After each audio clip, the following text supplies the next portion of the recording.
سلمان فارسی رضی اللہ عنہ فرماتے ہیں آپ صلی اللہ علیہ وسلم نے ارشاد فرمایا رجب میں ایک دن اور ایک رات ہے، جس نے اس دن روزہ رکھا اور اس رات کو قیام کیا تو وہ ایسا ہے جیسے اس نے 100 سال روزہ رکھا اور 100 سال قیام کیا، اور وہ دن 27 رجب کا ہے، اور اسی دن اللہ تعالیٰ نے محمد صلی اللہ علیہ وسلم کی بعثت فرمائی۔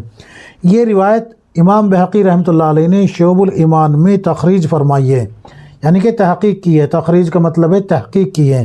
تحقیق کر کے امام بہقی رحمۃ اللہ علیہ فرماتے ہیں یہ حدیث ایک دوسری سند سے بھی منقول ہے جو اس سے بھی زیادہ ضعیف ہے، یعنی کہ یہ شدید ضعیف کا حکم لگایا امام بہقی رحمۃ اللہ علیہ نے، لیکن حافظ ابن حجر عسقلانی رحمۃ اللہ علیہ فرماتے ہیں کہ حدیث انتہائی منکر ہے۔ کیا فرما رہے ہیں ابن حجر عسقلانی رحمۃ اللہ علیہ؟ یہ حدیث انتہائی منکر ہے۔ اسی طریقے سے علامہ عبد الحق دہلوی رحمۃ اللہ علیہ فرماتے ہیں اس روایت میں خالد بن حیاج ہے اور ابن حیاج متروک ہے، اور اس کی بہت ساری منکر احادیث ہے، اور اس روایت میں ذمہ دار حیاج کا بیٹا خالد ہے، یہی اس حدیث میں آفت ہے۔ اسی طریقے سے امام نسائی رحمۃ اللہ علیہ بھی صاف لفظوں میں لکھتے ہیں کہ ان کی مطابقت نہیں کی جا سکتی۔ اسی طریقے سے بہت سارے اور بھی محدثین ہیں جیسے کہ امام بخاری رحمۃ اللہ علیہ ہے، یہ بھی بالکل صاف لفظوں میں اس کو منکر کہہ رہے ہیں۔ تو اس روایت کا حکم کیا ہے؟ یہ روایت بالکل جو ہے قابل قبول نہیں ہے، شدید۔ اس روایت کا حکم یہ ہے کہ یہ منکر ہے، اس کو آپ صلی اللہ علیہ وسلم کے انتساب سے بیان نہیں کیا جا سکتا، یہ منکر روایت ہے۔ اس کی حقیقت صرف اتنی ہے کہ یہ منکر ہے، اللہ کے نبی صلی اللہ علیہ وسلم کی حدیث نہیں ہے۔ اس کو جو ہے امام بہقی نے شعب الایمان میں بالکل صاف لفظوں میں منکر کا حکم لگا دیا۔ اچھا جی، اگلی روایت بھی سن لیجئے۔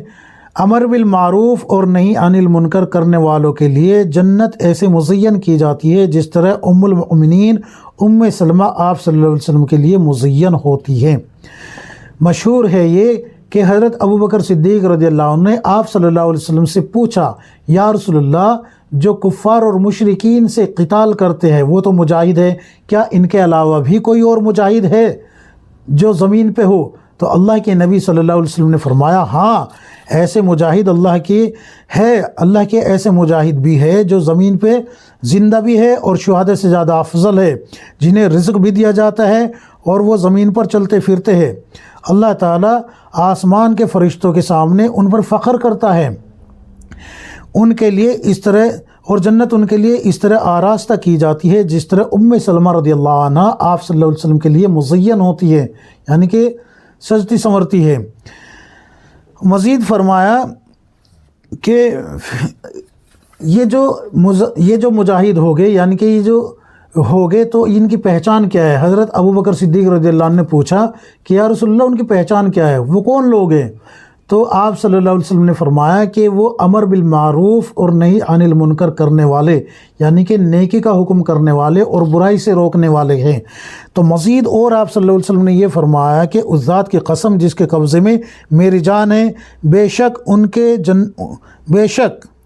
ان جنت والوں میں ایک بندہ جنت کے بالا خانوں میں سے اوپر کے بالا خانوں میں ہوگا، جو شہداء کے بالا خانوں سے بھی اوپر ہوگا۔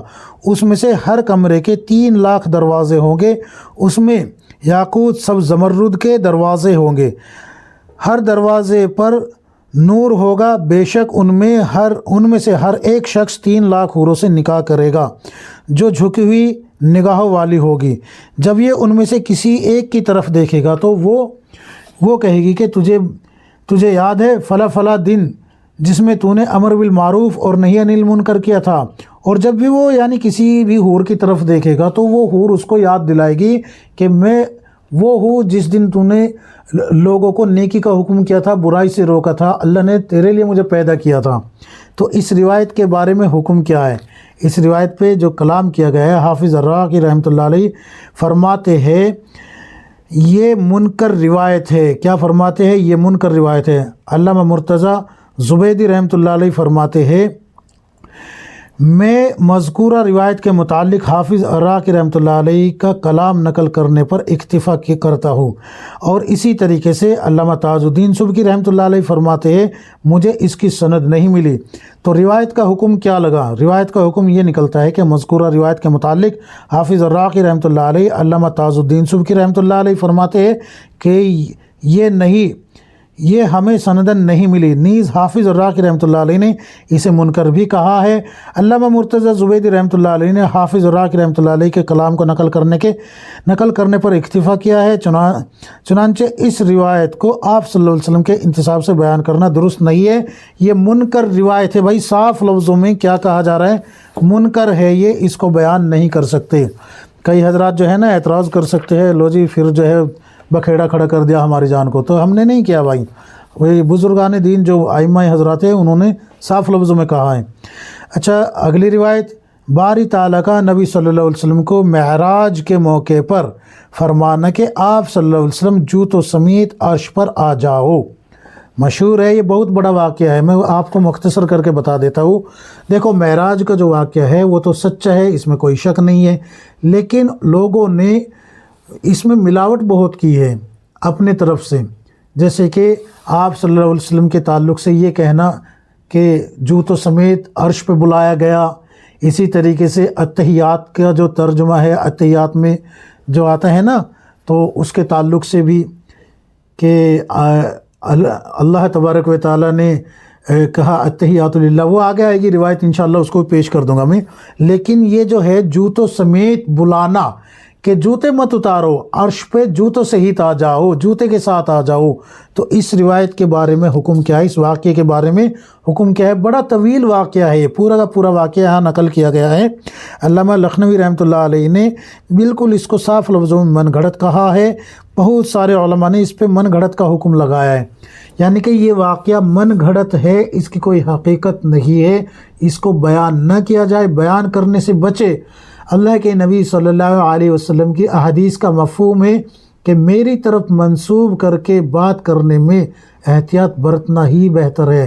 مفہوم بتا رہا ہوں، ایسے الفاظ نہیں ہیں۔ اللہ کے نبی صلی اللہ علیہ وسلم کی احادیث کا مفہوم ہے کہ جو میری طرف منسوب کر کے بات کرے اس میں کمی یا زیادتی کرے یا جھوٹ بولے، وہ اپنا ٹھکانہ جہنم میں بنا لے۔ تو اس لیے میرے بھائیوں، بس وہی بات نقل کرو جو آپ کو سندوں کے ساتھ مل جائے۔ اللہ تبارک و تعالی ہم سب کو کتاب و سنت کے مطابق زندگی گزارنے کی توفیق عطا فرمائے، آمین یا رب العالمین۔